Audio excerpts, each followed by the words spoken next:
Hello friends, welcome to Sai sadhus creation. இன்றைக்கி நம்ம டிஃப்ரெண்ட்டான ஒரு பொரி வச்சு ஒரு லட்டு பண்ண போகிறோம். இதுக்கு நம்ம வீட்டில் பூஜைக்கு மீந்த பொரி இருக்கும், அதை வச்சு நம்ம ஈஸியாக சிம்பிளாக பண்ணிடலாம். ரொம்ப ஹெல்த்தியாகவும் இருந்தது, ரொம்ப டேஸ்டியாகவும் இருந்தது. வாங்க எப்படி பண்ணலான்னு பார்க்கலாம். இதுக்கு ஒரு ஈரோ இல்லாத மிக்சர் ஜார் எடுத்து வச்சுருக்கேன். இதில் ஒரு 3 கப் அளவு பொரி சேர்த்துக்கலாம். ரேஷியோ மட்டும் கரெக்டாக பார்த்துக்கோங்க, அப்போ தான் அட்டகாசமாக இருக்கும். இந்த 3 கப் பொரியை கொண்டு போயிட்டு நல்லா மிக்சர் ஜாரில் நல்லா நைஸாக அரைச்சி எடுத்துக்கலாம். நீங்கள் அரைச்சதிங்கன்னா பொரி அளவு கம்மியாயிடும்.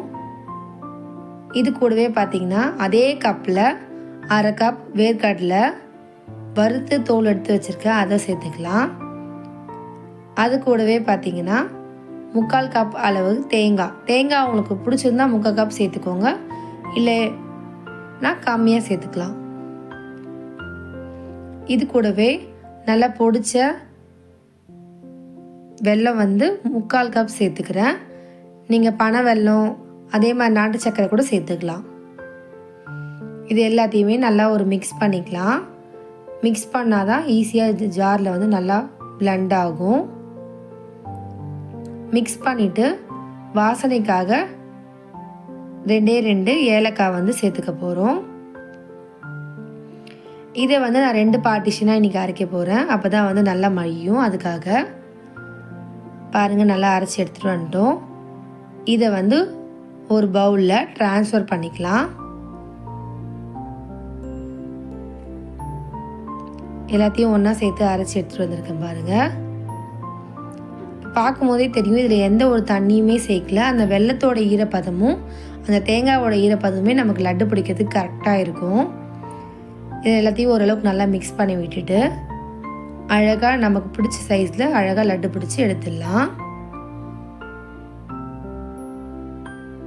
உங்களுக்கு பார்க்கும்போது தெரியும் ரொம்ப சிம்பிளான டிஷ்ஷுங்க. ஒரு 15 மினிட்ஸில் ஈவினிங் ஸ்நாக்ஸாக நீங்கள் இதை ரெடி பண்ணி கொடுத்துடலாம். ரொம்ப ஹெல்தி. வேர்க்கடலையில் அவ்வளோ ப்ரோட்டீன் இருக்குது. அதே மாதிரி பார்த்தீங்கன்னா உங்களுக்கு வெல்லத்துலேயும் பார்த்தீங்கன்னா அயன் இருக்குது. அதனால் இது ரொம்ப ரொம்ப ஒரு ஹெல்த்தியான டிஷ்ஷு. ஈஸியாக சட்டுன்னு பண்ணிடலாம். இதுக்கு கேஸு தேவையே இல்லைங்க, அப்படியே சிம்பிளாக பண்ணிடலாங்க. இதே மாதிரி ஒவ்வொரு லட்டாக நம்ம பிடிச்சி எடுத்து வச்சிடலாம். நம்மளுடைய பொரி லட்டு ரெடி ஆயிடுச்சு.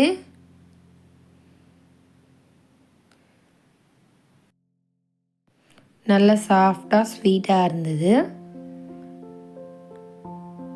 இந்த ரெசிபி பிடிச்சிருந்தா நம்ம சேனலுக்கு ஒரு லைக் பண்ணுங்கள், கமெண்ட் பண்ணுங்கள், சப்ஸ்கிரைப் பண்ணுங்கள். கூடவே அந்த பெல் ஐக்கானை ஒரு டச் பண்ணுங்கள். தேங்க்யூ.